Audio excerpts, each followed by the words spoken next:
સોનગઢ પૈસા લેવા ગયો હતો, પછી અમરાપુર પહોંચ્યો ને તો પાણી ઉડ્યું હતું, પછી મને ઝાપટું મારી, પછી મારા ભાઈ ને લેવા આવ્યા ને તો ધોકાન પાઇપ વડેથી ફાયરિંગ કર્યા અને પિકઅપ માથે ચડાવી દીધું.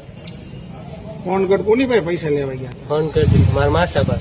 કેટલા રૂપિયા હતા? 2 લાખ રૂપિયા ગાડીમાં પડ્યા છે કે લઈ લીધા? ગાડીમાંથી તો લઈ લીધું.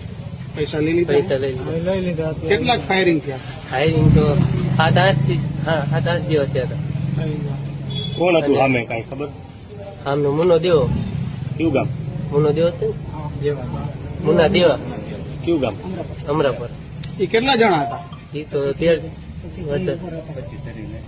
કઈ ખબર જ ના રહી. અમે અહીંયા ગાડી ઉભી રહી ને અમારી તરત ધોકાન પાઇપ વડે કાચ બાચ બધું ફોડી નાખ્યું, ફાયરિંગ કરવા. કોઈ ડખો ખરો? ના, અગાઉનો જૂનો કઈ નહીં. કઈ નહીં.